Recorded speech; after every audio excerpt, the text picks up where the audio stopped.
welcome.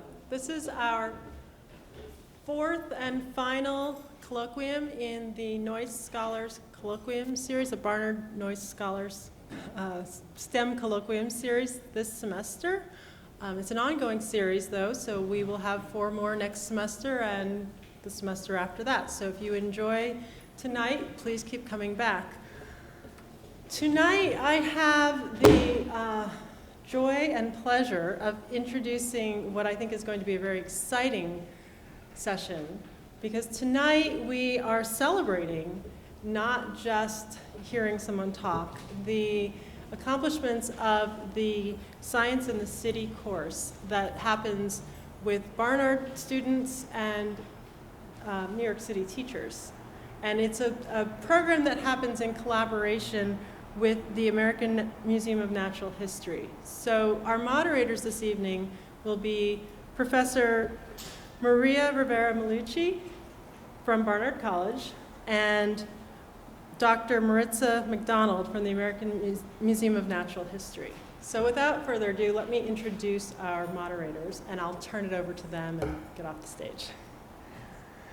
Dr. Rivera Malucci is an associate professor of education here at Barnard College, and we're very happy to have her. She combines an expertise in science pedagogy and teacher education with experience at the elementary, middle school, and secondary and post-secondary levels. Professor Rivera is the principal investigator on the Barnard College Noyce Teacher Scholars Program, which brings us this colloquium series. And she is also the instructor of the Science in the City course. Dr. McDonald is a senior teacher and teacher educator with more than 25 years experience teaching in public and private institutions in both the United States and South America. She's directed teacher education programs and serves as faculty in several universities and colleges. And at the museum, she has created and managed partnerships across institutions, including ours, and evaluated programs, served as principal investigator in urban science teacher education grants as well. So let's welcome Professor Rivera and Dr. McDonald.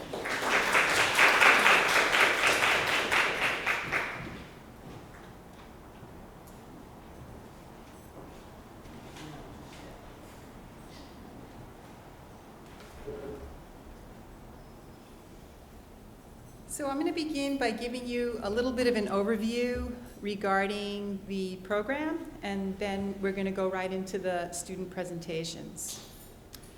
So Science in the City is designed to address challenges of elementary and middle school science teaching. We know that science is marginalized in elementary schools. We know that there are limited materials, that there's often a lack of professional development for science. The focus tends to be on literacy and mathematics. We know that there's limited time for science, little recognition of teachers' efforts to teach science, and really the subject just has a low status compared to literacy and math. We know that in New York City, the reforms have infused materials, and teachers need support to develop their content and pedagogy. We also know that set curricula can limit creativity and ownership, and teachers need support in adapting curricula to their students.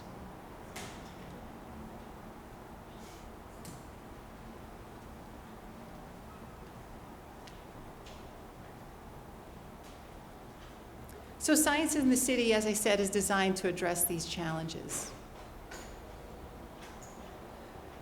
So the model rests on several key tenets. The first is that we want to collaborate in practical partnerships.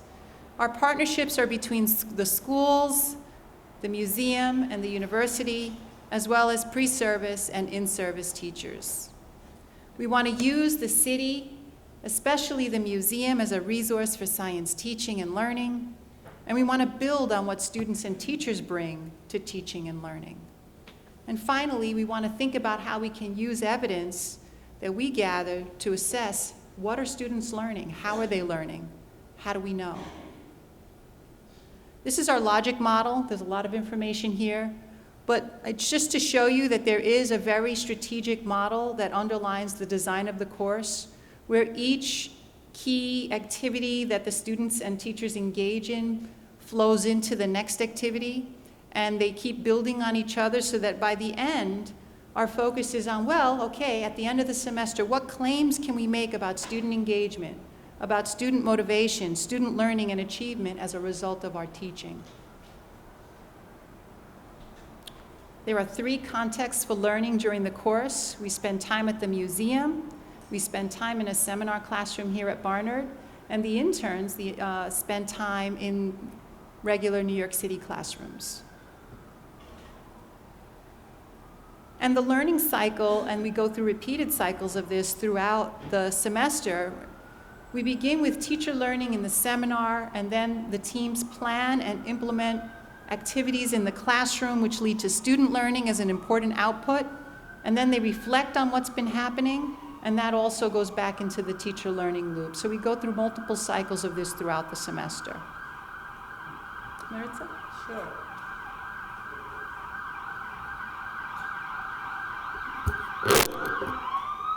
This is a great design for us to have worked over the last couple of years, because most of the designs that have this kind of collaborations between schools, higher education, and the museum have been done at the graduate level. So this is a real different way of looking at this, and starting much earlier into helping people design which parts of the science teaching component they like to. At the museum, there's 2 things that happen there. One is that through their own people's doing observations on themselves, it's really about intellectualizing their own learning. It's not so much to start planning for kids immediately, but what am I doing here? What am I learning? What did I sketch? Why did I sketch it? Asking yourselves the same questions of inquiry that you would expect kids to do. And then from there, one moves to how do we apply it? I like to think of those 2 steps as the first ones being a kind of an intellectual experience where you tab your own stuff that you bring and how you see the world, and then you move into an academic.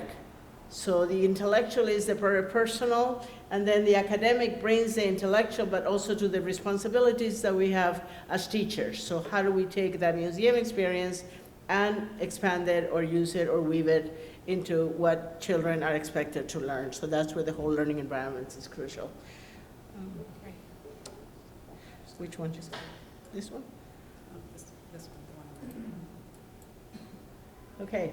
There is the development of field trip units. This is something that our people will be talking about it. I'm not going to say much, but I do want to say that at the museum we have developed scaffolds, and there's 3 kinds of scaffolds. One is the educator guides that are designed basically to give you a step into why is this exhibit put together and what can I teach when I'm there. So that's the first scaffold for teachers. The second one is that there are explainers in the museum exhibitions that expand your knowledge and your kids' questions. And the last one is that we have really a huge array of online resources that people have started to use more and more. And then we have a lot of access, basically tickets or memberships for the participants in the program.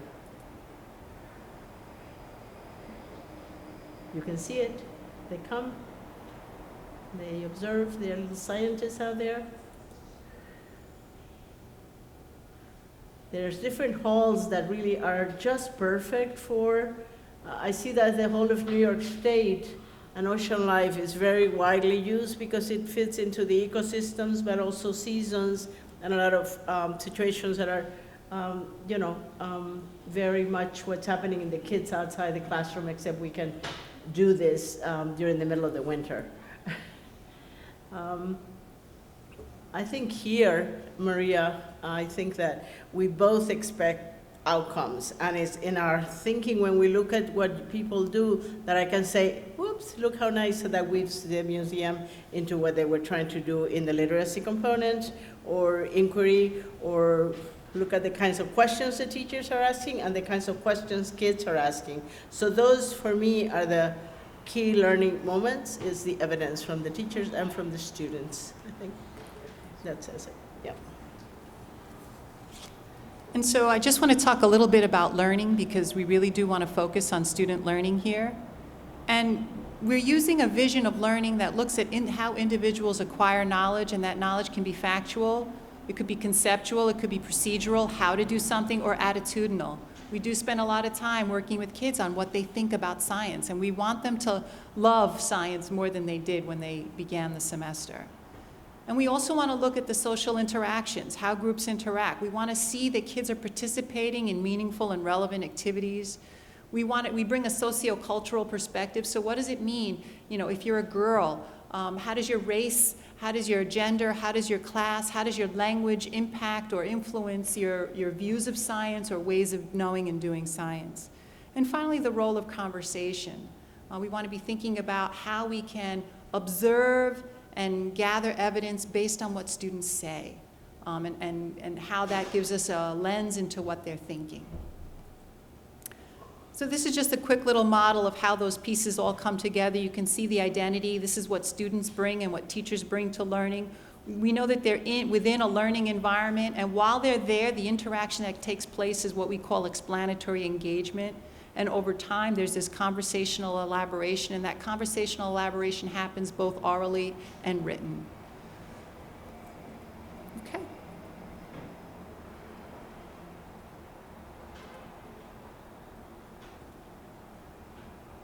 So, without any further ado, I'm going to introduce our first group.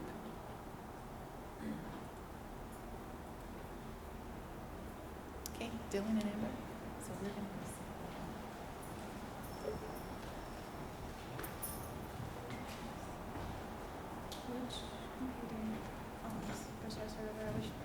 This one is not. Not that, it's behind. Got it. Yeah. In fact, you probably could push the lid down a little tiny bit so you can see better. Okay. You should see it No, there. it's there. Oh, okay, perfect. Okay, so, I don't know if both of you want to stand there or if one of you wants to be here, just because we can, we want to catch the audio, so just make sure when you're speaking, that you're speaking into the microphone. Oh, stand there. Okay. No, don't sit. I'll stand. All right. So go stand next to me. All right. Okay. That'll work. Sorry. I'm trying to decide. Okay, so, You have to stand close. closer, all right, so people can hear me. Hi, good evening. Hello. So I'm Amber Galvan. I was the in-service teacher working with Dylan. I currently work at MS324 in Washington Heights. It's Patria Mirabal School. And we do have one of my students here. I had to give him a shout out, and his brother, who's also my student, and his mom. So you're gonna see a lot of pictures of him especially in our presentation. Very charismatic. So I'm Dylan. I'm a sophomore at Barnard. I'm in the education program, and I got to work with Amber, which was great. So I worked. Here's a picture of us at the museum. We, as Professor Rivera said, we did a pre-museum, museum, and post-museum lesson, and this is me with the class. Not everybody in the class, there are 11 students, not everybody's in this picture, and some of the students are the other class that came with us, who you will hear from later, but most of them are in there. Jesus is right there. Yeah. You see? You're front and center. Okay. Surprise. Okay, so a little bit about Ms. Galvan's class at MS324. It's a middle school in Washington Heights on 168th and Jamel, so on the one, really convenient. The class I worked with was made up of 9 6th graders and 2 7th graders, all classified as special ed, which is kind of why I chose the class, because that's what I want to do, so that was a great opportunity. The students have varying abilities and learning difficulties, and majority are students of color. Just a little background on the class.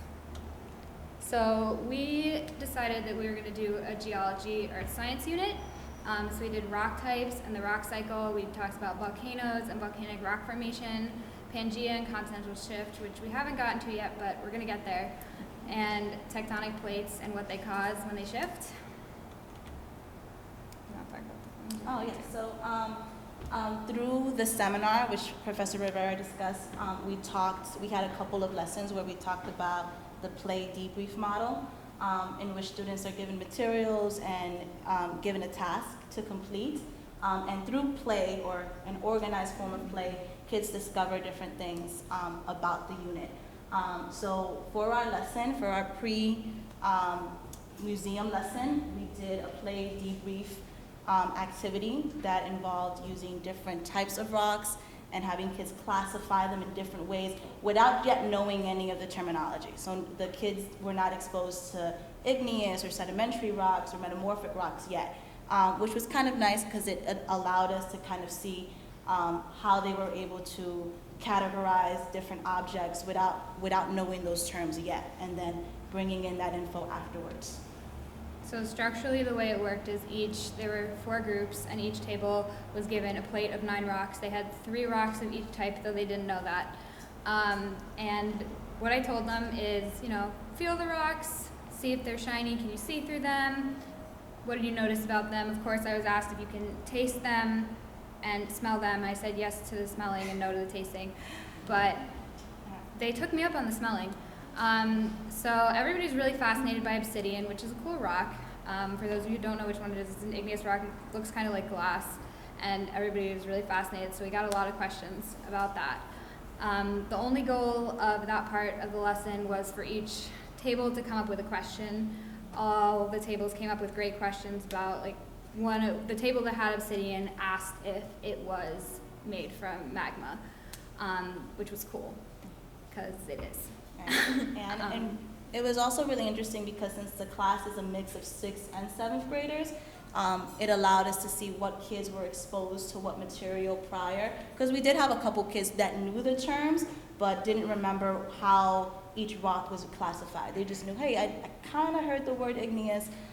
So this model really helped us in terms of that, in terms of just kind of opening up the unit to their questions and ideas.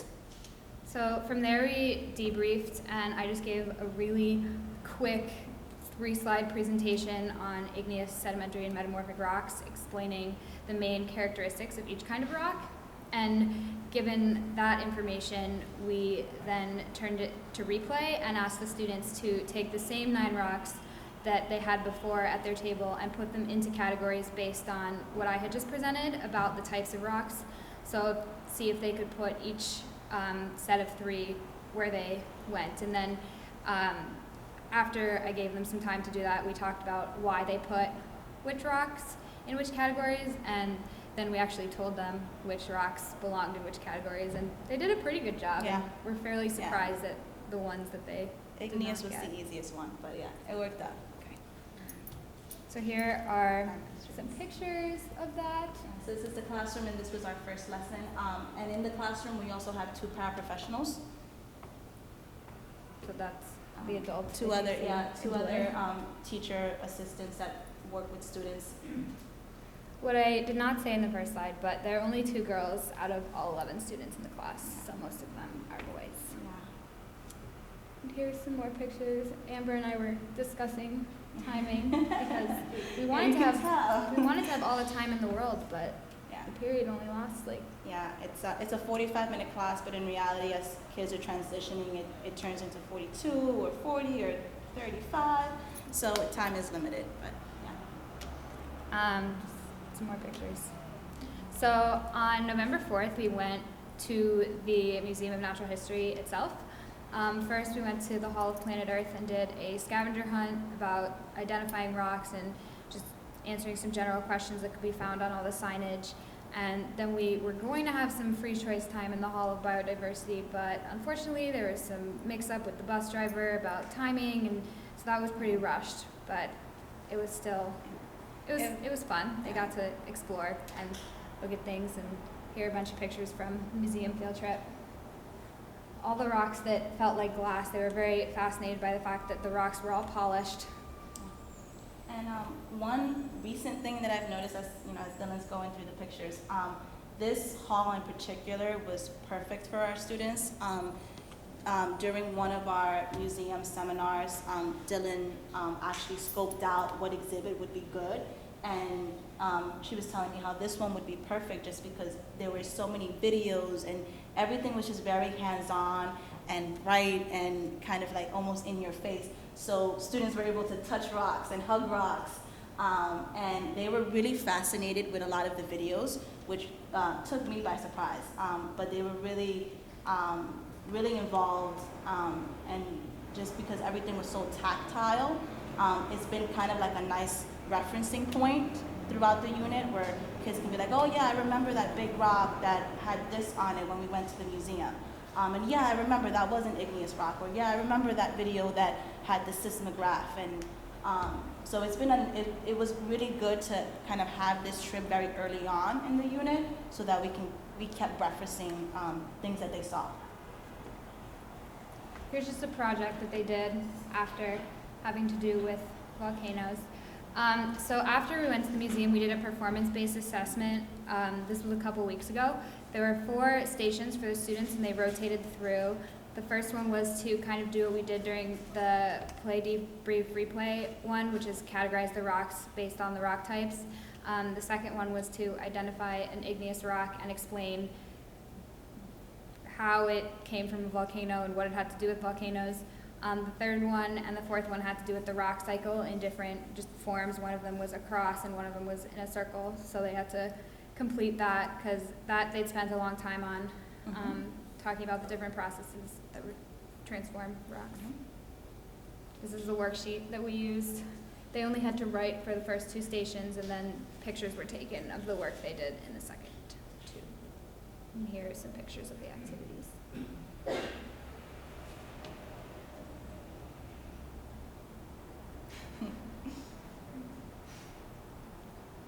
And then one of the lessons that I videoed, I had to practice and make sure the camera was in the right spot, but it turned out to be like a really funny 1-minute clip of one of the students getting all up in the camera's face. But it won't play. You know how to send me the file too, as well as the file. Because the video file's probably Yeah. We'll send that one later on. But Okay, well, that's not going to work. But it's very exciting. He gets up all in the camera's face. And so I just want to say thank you to the administrators and Ms. Galvan who made this possible. It was a great time. Yeah. Thank you, Professor Rivera and Dylan. This has been a good experience. Yeah, thank you. Thank you. And thank you, Tina, for coming. Thank you, Jesus, for coming. So what we're going to do is we're going to have the 3 middle school presentations, and then we're going to have the panelists come up again, and we'll do a quick Q&A, and then we're going to do the 3 elementary ones. So.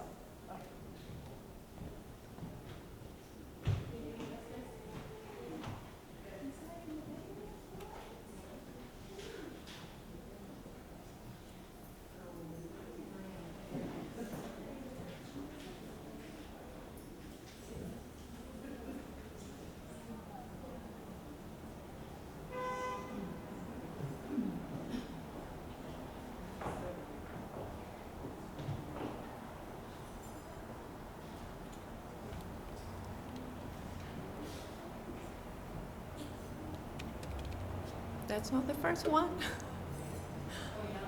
No. Oh, yeah. Yes. That's the first one? Yes, that's the first one.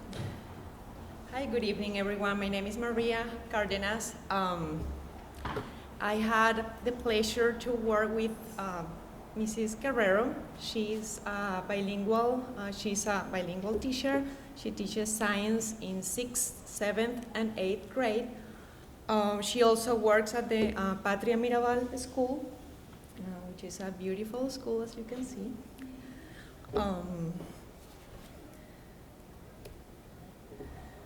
Here is a beautiful sign that she displays in her classroom. Welcome parents to Mrs. Guerrero's science room.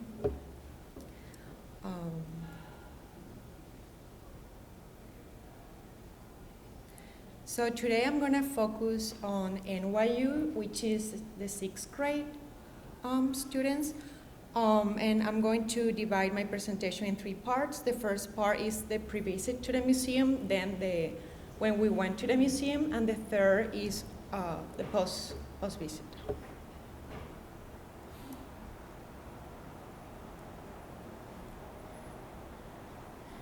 So for the pre-visit lesson, we also used the PDR lesson, and we also had the students to, well, before that lesson, the students had previous knowledge about the type of rocks as well as the rock cycle, so they kind of knew like some of the characteristics. But then we set up four stations. The first one was sedimentary, the second one was metamorphic, and the third one was igneous, and the fourth one was the rock cycle. So here we have the students working in their worksheets.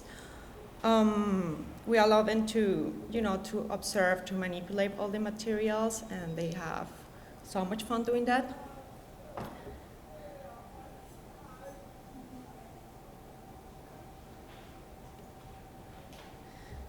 One of the assignments after that lesson, we asked them to go to a park nearby with a relative to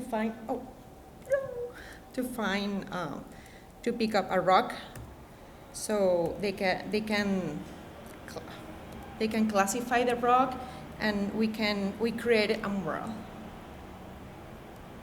Should be here.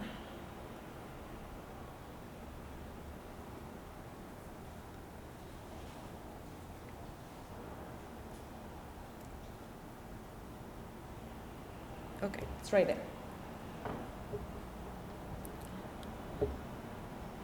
And those are the pictures of the stations that we had.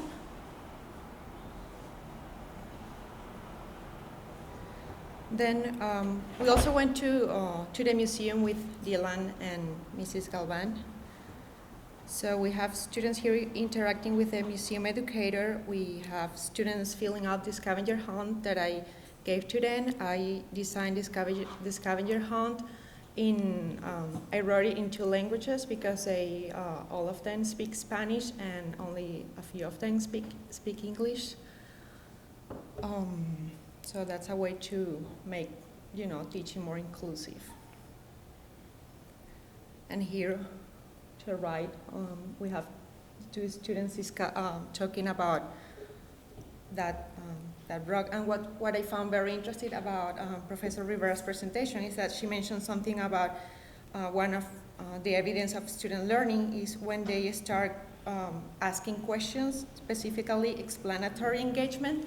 And I'm going to show you a video.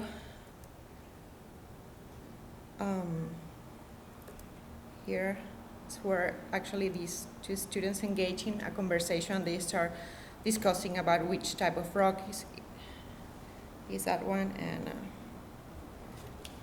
okay. La roca, ella me dijo que hay cosas de hierro que se le pegan a las rocas. Ajá. Y aquí el magneto no tiene mucha fuerza, porque no hicieron esto, y aquí coge más fuerza que aquí, porque es de la piedra. ¿Y por qué? ¿Y qué tipo de roca es esta? Yo creo que es una roca de hierro, como de hierro así, de aire. So he's saying that the rock is full of air or metal or something like that, because he found out by the educator at the museum that it attracts magnets. So they were very, very interested about that rock. So they were talking about that. And here I'm going to show another video of Lorena, student who doesn't speak English. She came recently to the United States. Esa roca parece que ¿de dónde, y cómo se hace estas cositas, esas cosas? La pintica esa. ¿Qué más o menos qué fue lo que viste o lo que leíste acerca de esta roca aquí? De lo que tú leíste. Que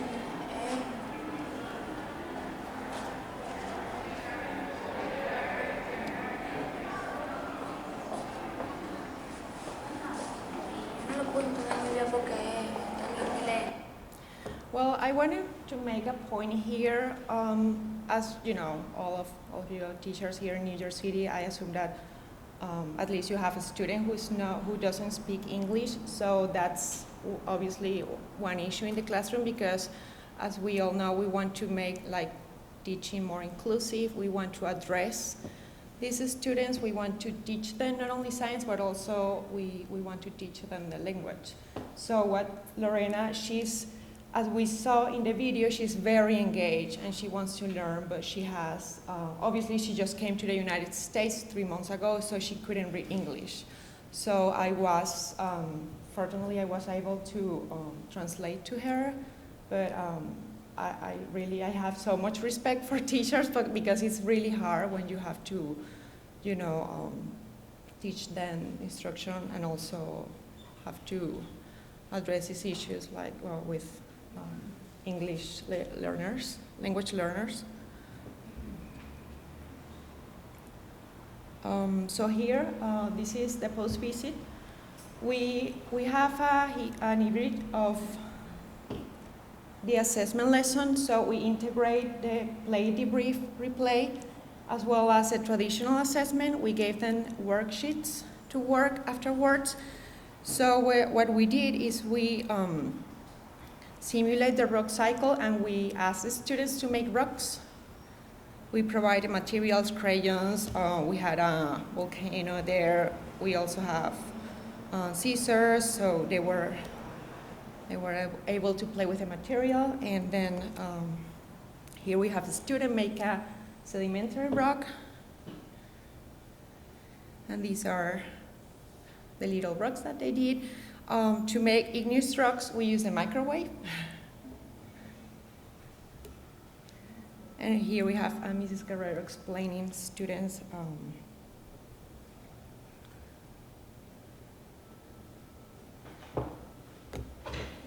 So I wanted to thank you, Mrs. Guerrero, for having me in the classroom, the administration, and also, you know, Dr. Rivera and all the professors here. Thank you so much.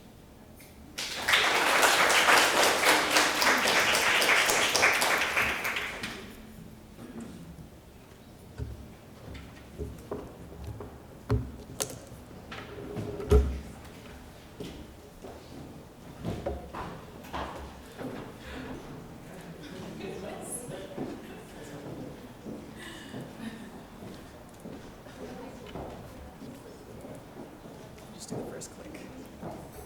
Should I just use the keyboard? No. The keyboard? Oh, okay. All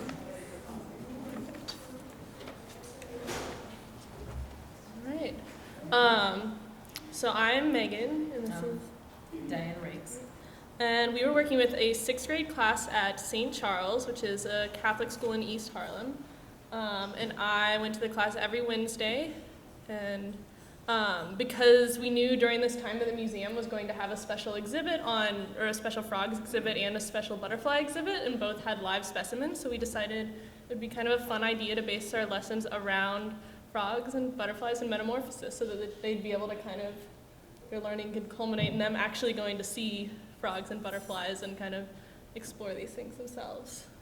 I chose one of my more enthusiastic bunch of 6th graders to work with Megan, because they are the most outgoing of the 3 groups of students that I teach here at St. Charles. They were very excited. They embraced Megan and they wanted to know basically about butterflies and frogs and metamorphosis, and we had enough funding to order pupas for our butterflies and watch them hatch, and we had funding to order frogs, of which you will have the pleasure of watching our dissection. Yeah, and so they were a very fun class, energetic, as Dan said, but also a very diverse class in terms of like where they each were in their science background and learning. So it was an interesting experience kind of figuring out how to mold the lessons in a way that we would be reaching all of the children and not just a few of them. So the first thing that we did before really getting into the frogs and butterflies part of the unit was to try to gauge their more general ideas about science and about how science kind of plays into their lives. And we did this through having them, first of all, make a collage just representing what is science, and also by writing a paragraph, which I thought these were 2 of the more interesting ones that we got. And I'm not sure much you can read what is on the paragraph, but she, the girl who wrote this, kind of very much connected science back to her own life and talked about like makeup is science because it's made of chemicals that you put on your face, and like clothing is science because of how the fabrics mix. And then the boy who made the collage put in things about like video games. So I just thought it was interesting seeing how they were able to kind of connect science to their own lives, which is something that is often a challenge, is figuring out how to make it clear that science is incorporated into people's personal lives.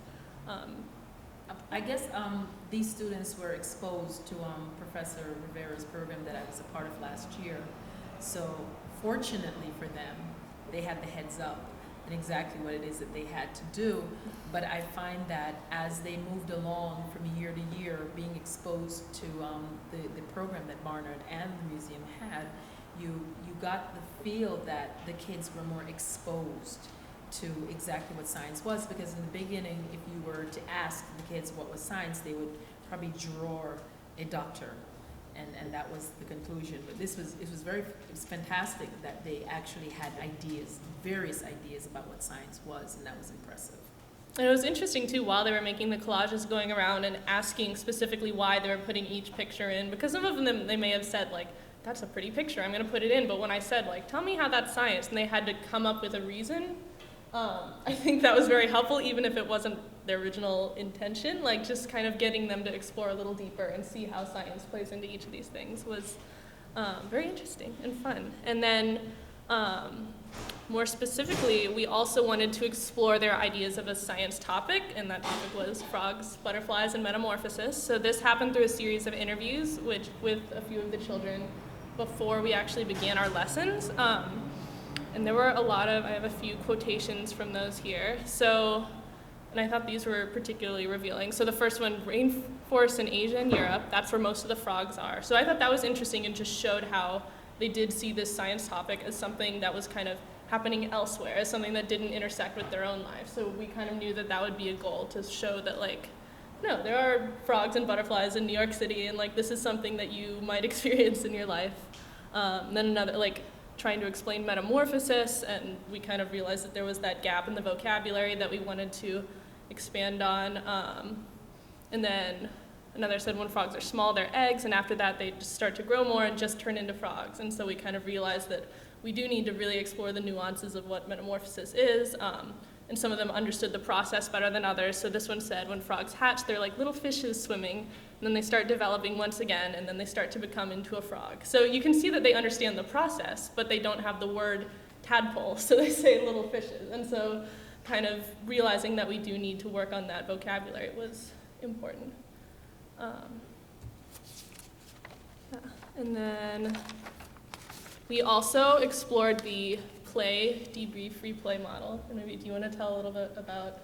One of the ideas of science, science is usually such a structured subject, that structured of the past. What we try to do now, and based on Maria's pushing and introducing and opening up my eyes as an instructor of science, is the play, debrief, play model. Because we took a whole bunch of shells and a whole bunch of creatures, and we threw them all together, and we just sat back and watched. And it was interesting how they were able to categorize certain insects, and they were able to describe using their skills of observation, and they were able to actually tell you where these things were from, and they were actually able to describe certain features that most people would have normally missed on certain of our creatures that we have in the classroom. So it was very interesting. I'm sure Megan had fun, because then we had the kids who were really rambunctious and asking a million questions that we had to look up, so which was good. Yeah, and there was a lot of kind of unexpected knowledge or deductions coming from that. So we had, like she said, we kind of gave them a lot of shells and small scale models of animals and things like that just to observe and play with.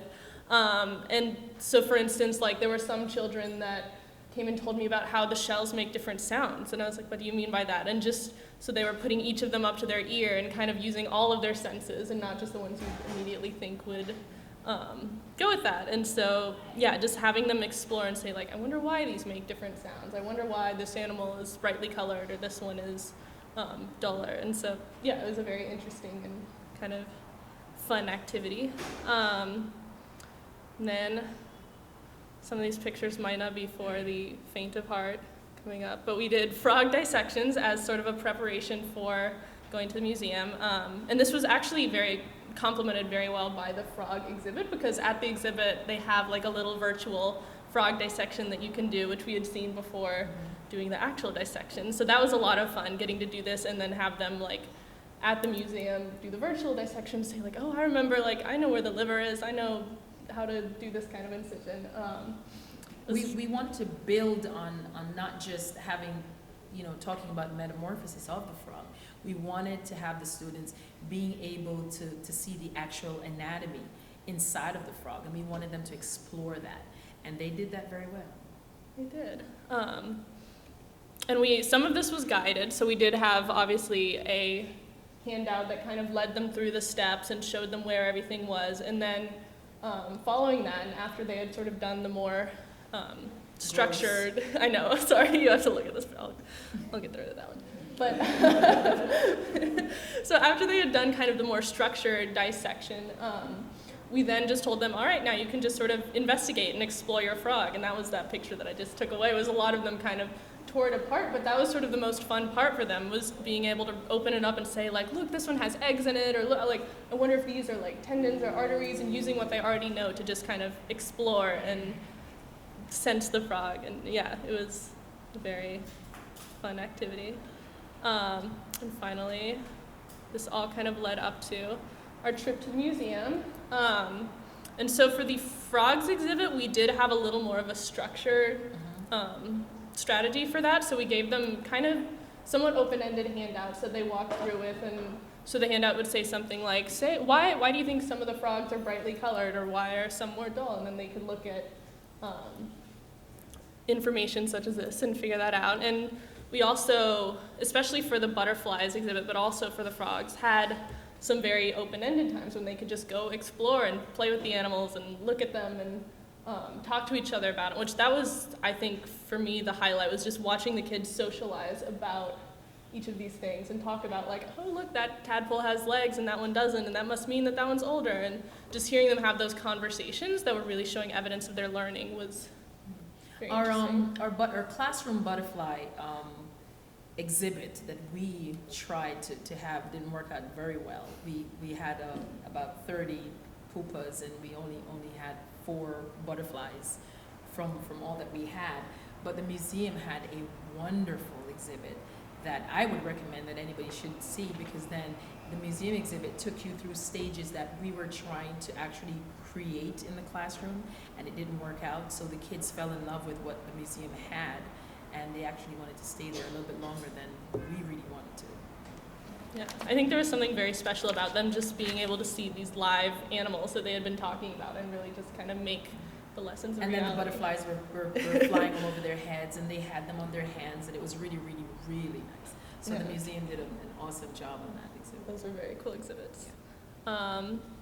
And then following that, we did our post-museum assessment, which part of that was more structured. So we sent home kind of a traditional, or not super traditional, a handout that was very open-ended about just like, we asked them what the most interesting thing that they learned was, what some similarities and differences are between frogs and butterflies, and finally what questions they still have about frogs, butterflies, and metamorphosis. And then in the lesson following that, I wanted to kind of have them learn and teach each other. So we sort of just gathered around this table, and I first had everyone go around and say what the most interesting thing they learned was, so everyone kind of got to hear what others were drawn to. There were some things that showed up a lot, but I think people were learning new things just from hearing what their classmates had to say. And then for about 30 to 45 minutes, I had people just asking their questions and seeing if other students could answer them. So they were really learning from each other, which was super cool to see. So yeah, people would just bring up things that they were still not sure about, and then the other students would raise their hand, and either if they knew the answer from the museum, they would answer, or if they kind of could make an educated guess, they would do that as well. Yeah, and it was just really fun seeing that collaboration and how they kind of were able to go off each other and show their learning. So, yeah, and then this is kind of the final image from the classroom with they made these Save the Frogs posters. Because they found out the information from the museum that you know, although we just look at frogs like they're hanging around in the swamp or someplace, they have uses. They have tremendous uses to society, and the kids had to investigate that, and they had to, while they were on their trip to the museum, they had questions. They had to read, why would we want to save frogs, and what are the uses of frogs? And so we had them Save the Frog poster that they still, to this day, they want to hang it around the entire school so that they can see why you should save frogs. But it was well prepared. The kids had a good time with it, and I thank you. Thank you very much. Yep, thank you. So at this point, we'd like to invite the three middle school teams to come back up really briefly. We're going to take about 5 minutes of questions, and then we're going to do the elementary presentations. So you can come up either, let's have 2 groups sitting in any or whatever.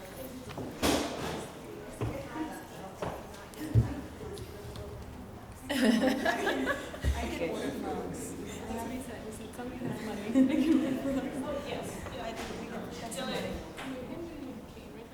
What? Oh.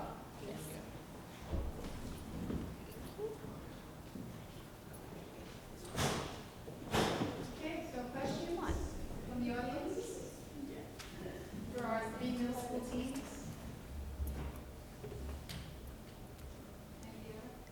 I have a question about the bilingual class that I was really interested in. So even though the students did not speak English, and they couldn't read English, but was it evident of their background knowledge that they brought with them when they spoke?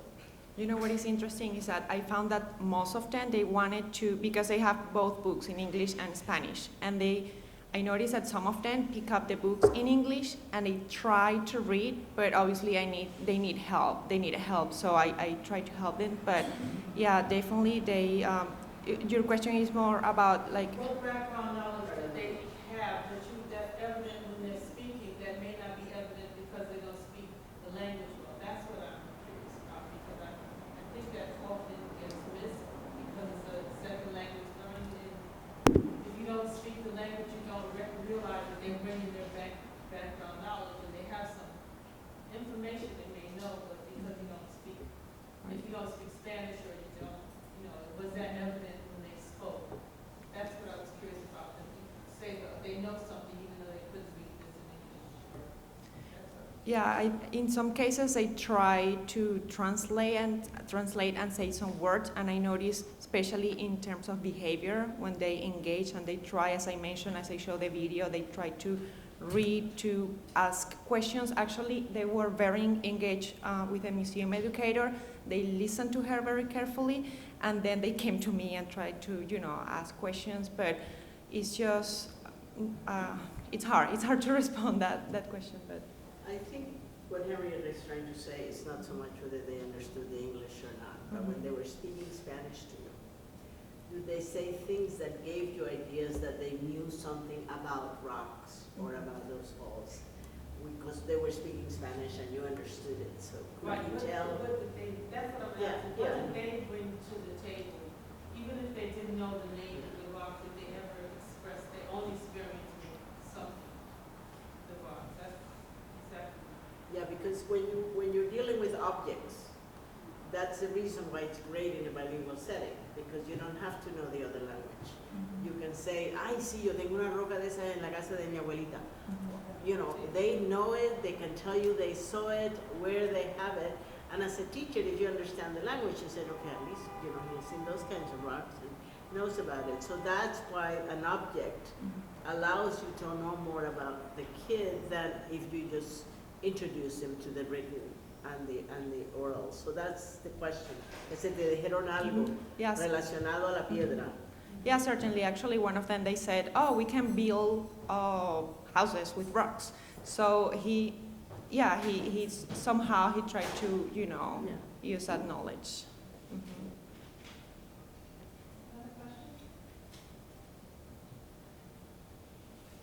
This is kind of for everyone. In talking to the students before you started teaching, where did you find that they drew the most knowledge about science? Like, what was the source of information for the preconceived notions they had coming into class?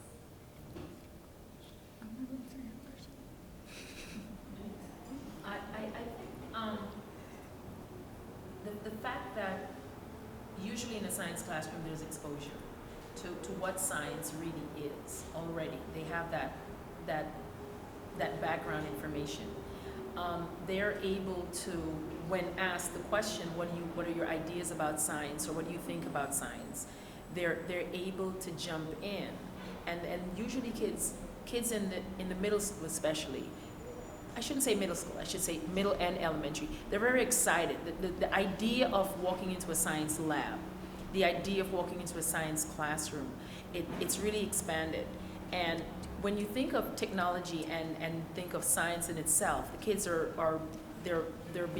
minds are being blown to the different things that are happening on the outside world. So when you bring it into the classroom and actually bring it all together, they have all these ideas that if the educator were to explore them, you'd be surprised.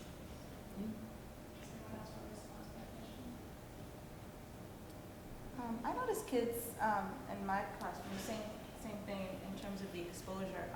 When Dylan did the same lesson about what is science, for our students, since a lot of them are special needs, we had them do words and mostly drawings. And a lot of kids just gravitated towards things that they themselves were very into.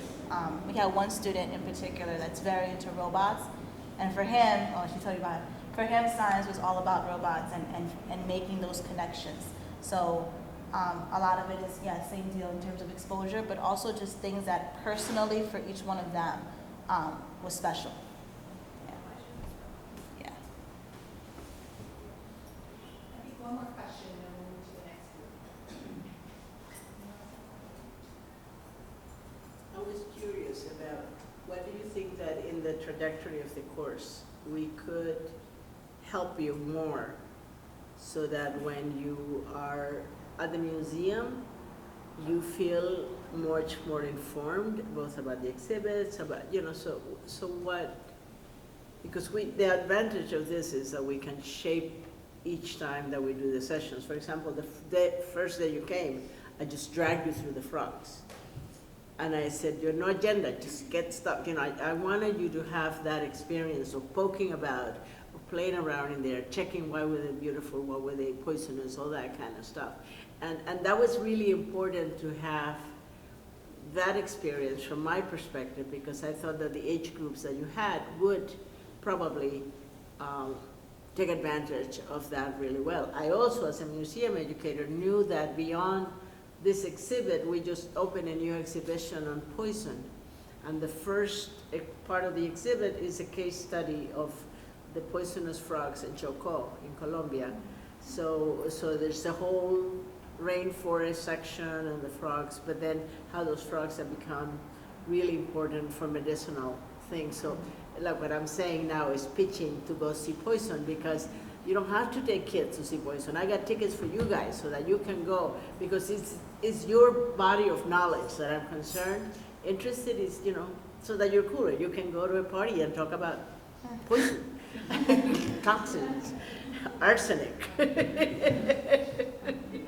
I found that the educator's guide that the museum, you guys in the museum make for us as the people coming in, it helped. It helped a great deal. It shaped exactly how we would plan our lessons, how we would plan our visit, what we would expect our students to see. So that was a plus, and you know, I think the one thing that would help me per se would be if you had something for the kids that maybe they could give us ideas of, I don't know, maybe a booklet of different, of the exhibits, and not just, you have an educator's guide, but maybe a student guide that would help us along the way. and We not usually necessarily. have those for the temporary exhibits. So for Yeah. example, if you go to Poison, Uh-huh. at the entrance, there's this nice booklets for kids. Right. Also in the whales exhibit. Mhm. We didn't do them for frogs. Frogs have become such a this is like what happens at the museum, and so is with butterflies. So it's kind of a body of knowledge. It's now community knowledge. Everybody on the west side knows about butterflies because we bring them Yeah. over and over again. But for the ones that are just coming by, Mhm. did I ever introduce you to use some of the online resources? Yes, last year actually Yeah. you mentioned the Yeah. online resources, and sometimes I think as I go on and I plan various trips, because I plan trips outside of the Science in the City Right, program, I'm able to use the online resources there. There is a whole little section that you say, if you put in YouTube AMNH, there's little clips, 1-minuters, of one of the scientists feeding the frogs, for example. And they love having these crickets fed to them. So you can show kids just little snippets. So I just wanted that question because it helps me plan for you guys in the future. Okay. Thank you. Thank you. So we have 3 more presentations, and we're going to start with slideshow from beginning. Gabriella and Sherilyn. Do you want to introduce yourself? These are all our 3 elementary classrooms. Good evening, everyone. My name is Sherilyn Banks, and I'm the 3rd grade teacher at St. Charles Borromeo School. And every Wednesday, Gabriella would come to my class, and she would go through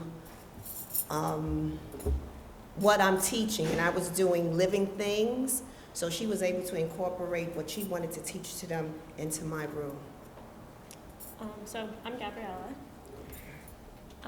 So as she said, we had a 3rd grade class.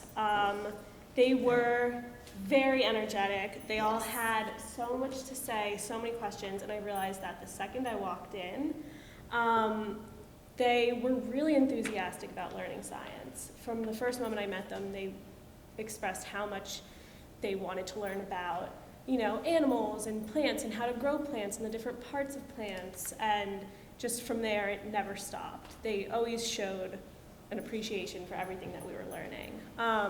So after I first visited the classroom, I thought to myself, how can I structure my science lessons to be fun and promote the expression of their ideas while still ensuring content mastery in a formal classroom setting? So I presented a question to them in the first 2 weeks that I was with them. And I asked them to tell me what science meant to them. So I got a really wide range of responses. So I picked 2 of the most interesting ones. So one student said, to me, science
This was a slide that I showed them during the pre-trip visit. And since we're doing mapping and social studies, I made a map and I showed them we're going to start at the star, we're going to go see the mangroves in the ocean life exhibit, and a pond, from field to pond in the New York State environment area, and then an October afternoon at Sissing Mountain. So we chose these exhibits particularly because there were different types of ecosystems, and that's one of the focus, to look at different ecosystems. And that was different than the pond, and to see what analogies they can make between the different ecosystems, how they're alike, and their similarities and their differences, but also to really focus on the fact that all ecosystems are interdependent. Whatever's in there is there for a reason. And so the pond trip really, that's real life. And then when they go into the museum to see these dioramas, that there's the same thing happening no matter where they were. And then we went to see the butterfly exhibit also. So we're going to go through each one. There were 4 different types of handouts. So the first one was where students had to write down which organisms were in each level. And they basically, all the students really did fill out the sheets. It was more of a way for them to look at the diorama, scout out what they see, and then write it down. Like, it wasn't so much a burden to them because they were looking anyway for the different types of animals and plants. And it really made them focus. They may not have seen some of these things, and they actually saw things that we didn't, and it also made them question things. So what was a woolly bear? So what, you're looking for a woolly bear to find out that the woolly bear was a caterpillar. And I didn't know that beforehand, but when I went there, I thought, oh, this would be interesting if they were able to find it. So they had to really pay attention to it, this diorama, by just filling that in. And we went in October, so right when we got there, one of the students who read the sign in October afternoon, he's like, oh, it's October, this is what it looks like outside. He was very excited. Okay, the next diorama we visited was June from Field to Lake. And we really liked this diorama because it had an area where you could see beneath the surface level of the water. So when we visited the pond multiple times before we went to the museum, students couldn't quite grasp what was underneath the water. So this way, they were able to see that there was fish, and the cattails, how they come down to the bottom of the lake. And we learned about how drawing is a way of understanding for children. So we felt like it was a good idea to have them draw what was underneath the pond. Yep. And this is just more. So another worksheet that we had for this diorama was for the students to write down what each of the animals ate. Right, and that was sort of in preparation to think about the interdependence, and also it was to prepare them, because we talk about eating as taking in energy. And so when we revisited this, we asked them how do they get their energy, and why that environment supplies them what they need so they think about it. So that was really the purpose of that, so they can have something to come back to. Like in the previous diorama, there were butterflies with flowers, and in this one, they also had butterflies with flowers. So a student could kind of understand, like, where there's flowers, there's probably going to be butterflies, and that's where they get their source of food. Okay, then we took a break and we went to the Butterfly Conservatory. And this was, it wasn't very structured. They could just go look at the butterflies. They were very excited because they were live animals, organisms, and anything. That was cute. It was fun, yeah. We had a good time. It was hot in there. Oh, a lot of people ran out. And then the last diorama that we visited was the mangrove forest. And we felt like this was different because students generally only see trees in Central Park, or they never really have seen a tree that's underneath the water and that lives in salt water, which was very different. So we looked at that diorama, and they mapped out where certain organisms are within that, within the tree. And we kind of related this back to autumn because the animals on the bottom of the diorama get their nutrients from the trees that fall down. So I said to them, you know, it's like having fall, but all year round, because the leaves keep falling and then they get nutrients. This diorama was really interesting for all of us because it, again, it's a different type of ecosystem that operated in the same way as the other ecosystems, and for them to really, again, look at something they would not probably have a chance to see, that all of these different animals lived on this, and how important this tree is, and the fact that there's a tree that can survive in salt water. So that was, I love this exhibit. And then we had a bunch of different assessments after the field trip. So the night of the field trip, we sent this sheet home, which asked about their favorite diorama, why they liked it, and what wonders they had about the diorama.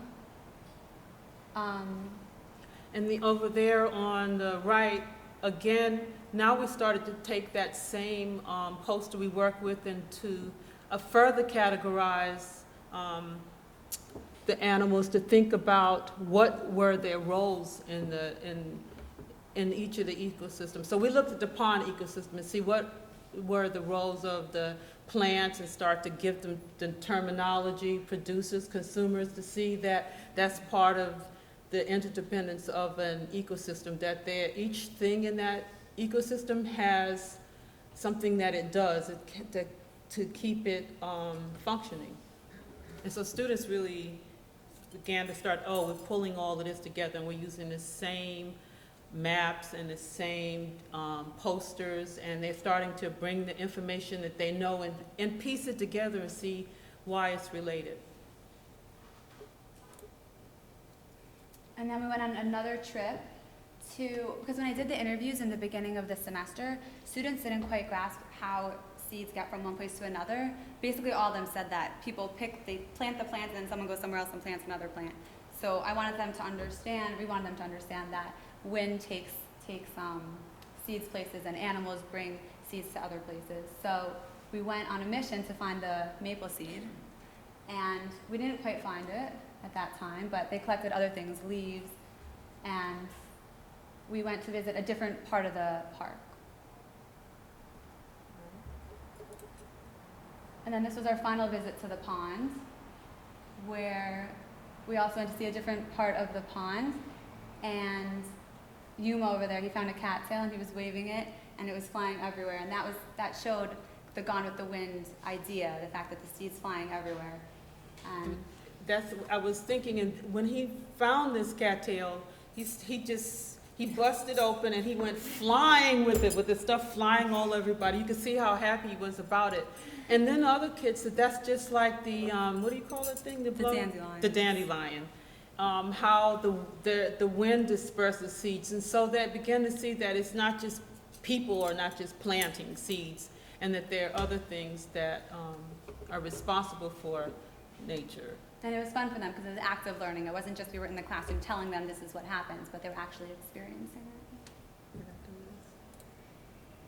Okay. Then we did another Play TV Free Play lesson, and this one was about life in the water, because we wanted to continue learning about life in the water, and we gave students different flowers and roses. And we gave them salt water and regular water, and we wanted them to just play around with the materials, see what happens. And mostly students talked about floating and sinking, because I think that they did another lesson with water, like last year or something that had to do with that. But some girls talked about, you can't read it here, but they talked about how some of the flowers, they were white carnations, and some of them became red, because we had water with red dye. So some of the flowers had soaked up the red dye, and some of them hadn't. So the students recognized that in order to survive, the flower was soaking up the red water, and just the idea of life, of water helping flowers. Yes. All right. Is that it? No. So you see, we do assessments all the time, so everything is assessment. So most of these are informal assessments. And so we use this to just determine what the children understand, how much they learn, whether or not we've addressed some of the misconceptions that they had during the interview that Paula did. She noted certain things that they thought, and we wanted to make sure that we provided experiences for them that address those without really saying, no, that's wrong, but let them see for themselves and readjust their own thinking.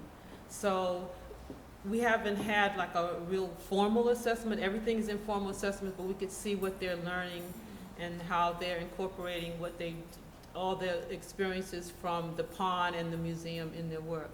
So in this assessment, they picked one organism that was in a certain ecosystem in the museum, and they wrote about the interdependence between plants and that specific organism. It was an animal. And now they're researching, the students researching plants in general, and they're just delving into a certain topic and working on that. And all of it really had to do with our visit to the museum and what we learned at the museum. So we just wanted to thank Professor Rivera and the Museum of Natural History and everyone. So Thank you. Okay, last but not least.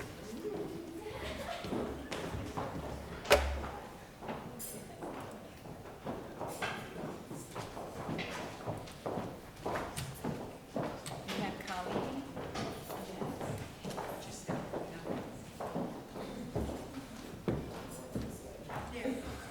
Oh, I see that. Hello, I'm Janice Selby, and I'm the 4th grade teacher at St. Charles Borromeo. And my class was so ready for science this year because they had this program last year in the 3rd grade. So they came to me ready and excited.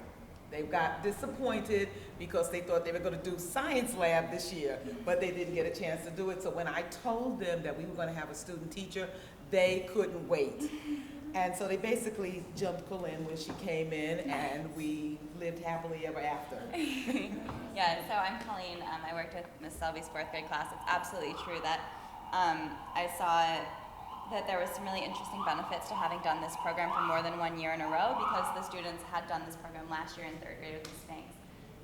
So they were familiar with a lot of the activities, but that didn't mean that it wasn't valuable to do them again, because they did get to come up with some better ideas, and they were familiar with the Museum of Natural History and all of that. So, you know, it was a really positive thing. So, sort of the theme of what we did with the museum was this cross-curriculum learning, kind of in response to what Professor Rivera was talking about at the beginning, with this science kind of being pushed on time with the focus on math and literacy. So I sort of saw the museum as a really interesting way to connect the social studies curriculum that the kids are doing, which is New York State, with the science curriculum, which is, well, I'll get into it on the next slide. Yeah, so I just thought we should talk about what they've been learning in class, which is primarily, we started with the water cycle. That was the first thing that we were looking at when I got there. So we obviously did a bunch of drawings. We talked a lot about the different sections of the water cycle. They like to talk about how it related to their real lives. When it was raining outside, we talked about what was going on with the water cycle. Different ways that they saw condensation, what would happen when they boiled a pot of water to make tea, things like that. There were a lot of ways that that connected to their lives. So we started out talking about the water cycle, and then we moved into talking about other ideas having to do with water. So the next lesson that I did was a lesson on hurricanes, which was also something that they had a connection to on account of Hurricane Sandy having happened here last year. So it was something that they were kind of naturally curious about and had some individual experience with before. So we did a little activity with, where you shake the water around and you can make a vortex, and they can see sort of what happens in the eye of the hurricane and how it's calm there. They really loved that activity. And then we did a play debrief replay as well. We used some water and some ice and some salt, and some like pennies and different things that they could put in the water, and they just really got to play and sort of experiment and feel like they were their own scientists. I didn't really give them any direction on that at all, because they were familiar with the play debrief replay model, having done it before. Very well. Yeah, they did very well. They created awesome experiments. In the debrief, they got to tell each other what they discovered, and then when the replay, they would try out the things that the other groups were doing, and they really, really enjoyed that activity. So for our pre-museum lesson, you want to talk about the pre-museum lesson? Okay, we did the basic KWL chart, and what we know, what we hope to learn, what we learned. And once again, it seems like every year the students always think about the Museum of Natural History as just straight history. And they're always so surprised that, oh, okay, we're learning science, so why are we going to the Museum of Natural History? And this is one year, one child said, well, maybe we should rename the Museum of Natural History, the Museum of Natural Science and History. So I thought that was kind of clever myself. So, I think so too. so we talked about things that they had seen at the museum. Of course, they have already been to the museum, so they talked about a lot of the things that they did last year. So I said, no, we're going to be learning the 4th grade curriculum, and we're going to base it on New York State. And one of the great things about the Hall of New York State is that they have the water cycle. So that was good. Yeah, so at the museum, we went to a number of different exhibits. As Ms. Selby just said, the first place that we went was the Hall of New York State. Their curriculum is on New York State, and they do have a big thing on the wall, which is the water cycle, and all of them were really excited to see it and point it out and look at all the different stages of it.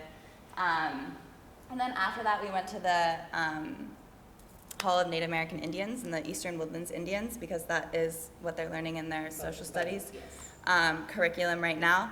Unfortunately, that hall was really crowded, so that part of the exhibit was sort of rushed. You can see there were like kids everywhere. In New York was Yeah. there. Yes, it was really crowded. And it's usually 2 weeks before that test. Yeah, and it was a nice, when we went to the Hall of New York State at first, it wasn't crowded really at all, so there was room for them to kind of wander around. We did a free choice activity, so my worksheet was modeled off of something that we did when we took a class visit to the museum. I just basically wanted them to pick anything that they thought was interesting, draw it, write some questions about it. We had a lot of chaperones actually volunteer. A lot, yes. They were very impressed, but they came with their little clipboards and they were ready to do their research, and they really got into it in terms of they sat there and they wrote their information, whereas we had museum personnel coming by and they said, well, what are they working on? And the children were able to explain exactly what they were doing. They sat quietly in their groups and they talked about what they were working on. And the chaperones were amazed, because they thought, wow, they're just going to run around the museum and point at little things, but no, they were taking their job very seriously. Yeah, they really embraced the free choice model sort of in an unexpected way for me.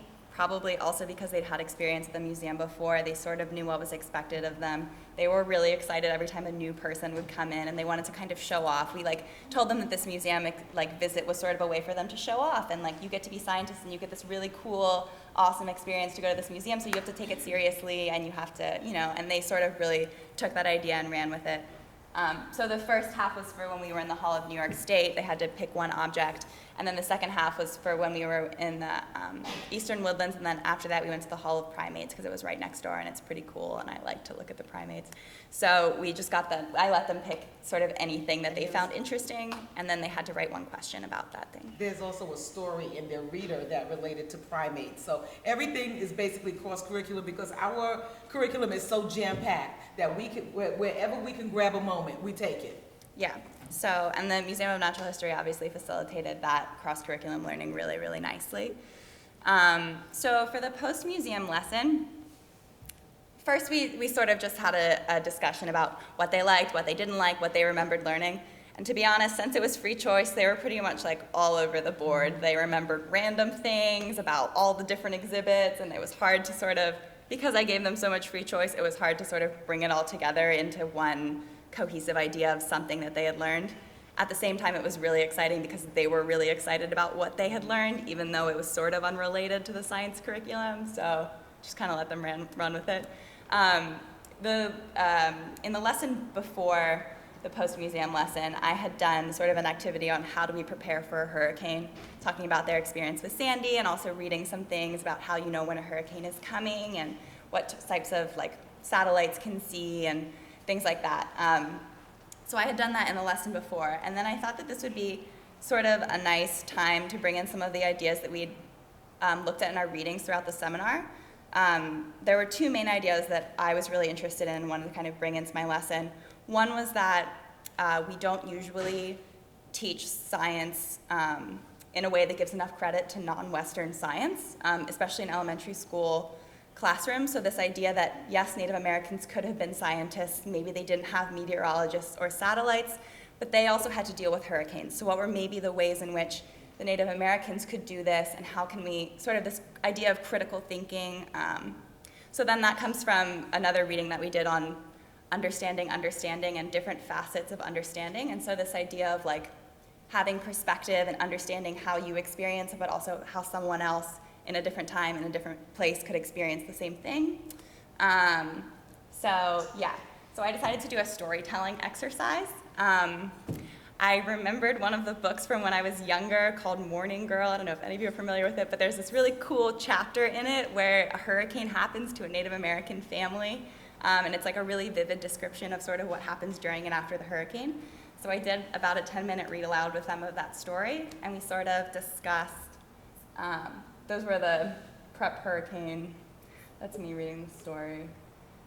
We did like because also Ms. Selby had told me that they were working on compare and contrast as a main skill. Is that cross-curricular again? Yes. And reading in. So one of the skills that was really important is compare and contrast. So we did a compare and contrast exercise about, what it would be like for you to experience a hurricane and what it would be like for a Native American to experience a hurricane. And they came up with a lot of cool ideas about how it would be similar and how it would be different. And then I had them write a story imagining that they were a Native American, so I sort of broke it up into 4 parts for them. The first is, I knew a storm was coming because, before the storm I, during the storm I, and then after the storm I. Sometimes it was like a little bit misguided. I was going around and sometimes they would be like, I knew the storm was coming because I heard it on the TV, and I would have to be like, well, remember that you are doing this from the perspective, the I in this case isn't you, and that was a difficult concept for them, which is something that I actually was really excited that we explored, because I think it's a really important skill. So, yeah. ELA ready. Yeah. So it was really kind of like across, I don't know, this project sort of took on a very holistic thing. They were still using a lot of the skills that they had learned during my hurricane lessons, but I thought it was really fun. But they liked the Native American exhibits at the Museum of Natural History a lot. They were talking about the jewelry and how their materials were made for different things. So this was an exciting way for them to think about real life, what real life would have been for them. I told them they could draw or write stories. So this girl wrote a lot more. She brought in the idea of a wind vane on top of their longhouse, which is sort of maybe not accurate, but maybe they had something like that, I don't know. Then Andrea drew some pictures. And then the other part, Ms. Selby had them do another project. And they had to do the longhouse. It really looked like the dioramas at the museum. Yeah. They and their parents worked really hard. Yeah. But they were also so proud of their longhouses when I came in, and they were like, look, we saw this at the museum, and now we made our own, and all about dioramas. I want the collection of photos of these longhouses. Yeah. Send them to me. Yeah, I have the photos. Yeah, I have a lot of photos too. Okay. All the kids wanted me to take a picture. So that's all. Obviously, I didn't put a thank you slide. Should have done that. But thank you to everyone. It's been a really great semester. We can have our elementary teams back up for 5 minutes of questions, and then just so you know, there's a reception with food over in the faculty dining hall, and so we hope you'll all kind of walk with us over there, and we'll have some time to talk more about everything that we've done. No, thank you. I sit down and get up. So some questions for our elementary school team. Can I ask a question? The question I want to ask is sort of what made your partnerships work? Because we're partnering in-service teachers and pre-service teachers. What are some of the things that help make your partnerships work? Great communication. Yeah. Honestly, I think just a lot of communication. I appreciated that Miss Selby sort of gave me some freedom too. I had some ideas, and she was very supportive of me for kind of running with them, but also gave me some sort of direction of these are areas that I'm trying to work on, and now you can kind of see what you want to come up with within those areas. So it's kind of like structure. Yeah, exactly. The creativity, because Gabriella is creative. Yeah, she let me make a mess of her classroom. That's right. A lot. Go right ahead. Really, Right. really, it was great. Do what you want to do. Yeah, but I think normally the way we would do it was I would email her what I was thinking of doing, and she would give me some pointers, and we would collaborate on it, and it turned out great most of the time. Messy, but great. Some of what you said too, but the fact that Paula was very enthusiastic about, we really got a chance to meet often outside of school and really think about and talk about what we were doing. And she's very creative too, really thinking about what it is that my vision and her understanding of what my vision was and what it is that we needed to do to make it happen. And then the understanding of that it wasn't just all about what the curriculum, but also the children's learning and being free and understanding and learning from them as well as them learning from us. So, I thought that was good. Additional questions, audience?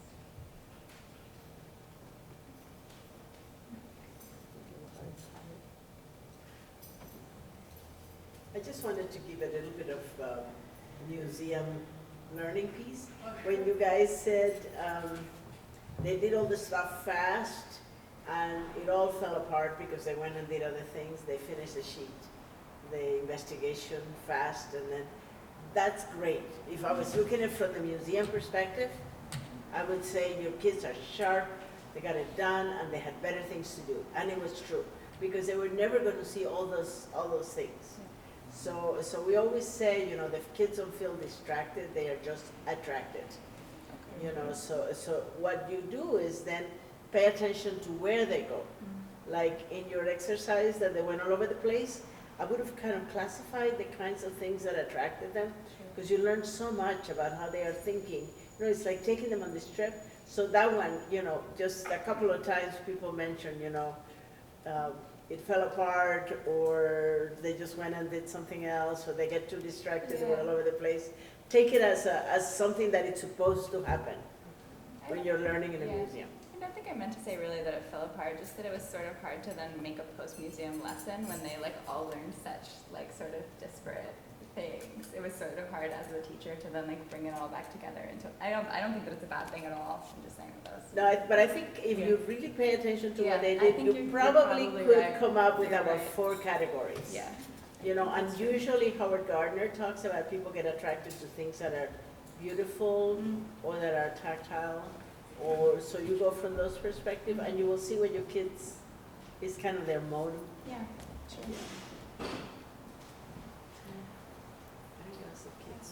So I actually have a question that's sort of for all the students, the ones up here and the ones sitting down. I'm just curious, for the college students, what did you gain from having the opportunity to go into these classrooms?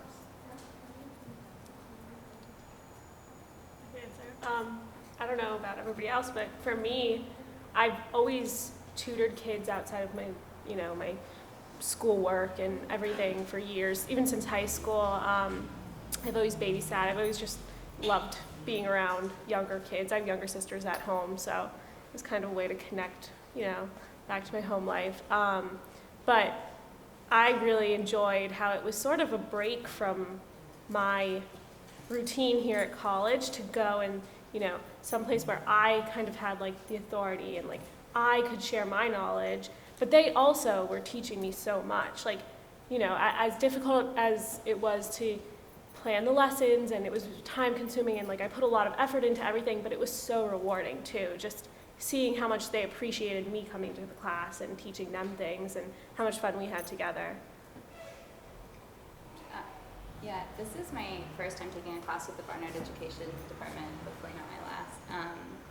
And I, you know, this is the first class, probably because I've never taken an education class before, but where there was really like a hands-on aspect to the like in-classroom learning. So, you know, we were reading a lot and going to seminar every week, but then there was also this like very real-world applicability piece, which I hadn't felt in other classes.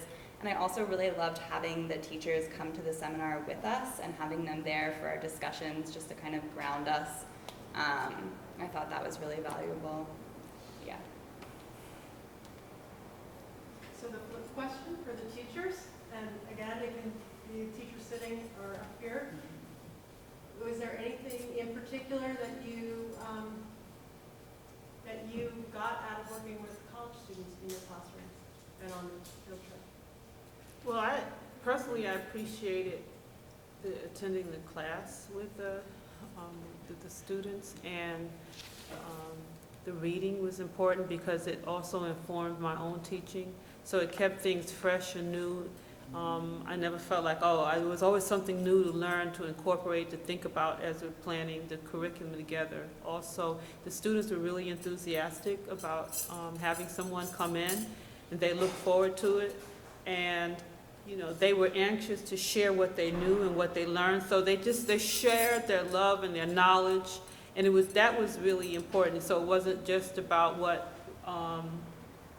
we were doing in the classroom in my curriculum, but it was about the shared learning experience between both of us. And so we were looking at the curriculum together and being able to discuss it with someone, and then to express my ideas. I had someone this is what I'm thinking of doing, and then say, what do you think about it? And what are some ways you could think of that we could help children understand, or just to understand what they want to learn? So that was really important. It's nice to get another young point of view, especially if you've been doing it a long time. And for me, on a personal note, I was always the teacher that was trip phobic. I never went. Okay, and then when I started coming to Barnard, and we started going to the museum the first time, I was like, oh my goodness gracious, we're going. And then my class had to go on public transportation. My class was always the one that had to take the bus. We never took the train. But I've had an appreciation more so now. I now look forward more so than I used to look forward to going on a trip. And when I can see it through another teacher's eyes, it helps me see, this is the way you're supposed to exhale. This is the way you're supposed to, have a good time with it. It's not just be so rigid and worry, oh my God, somebody's gonna fall on the tracks, somebody's gonna get lost. So it's comforting to know it can be done. Thank you.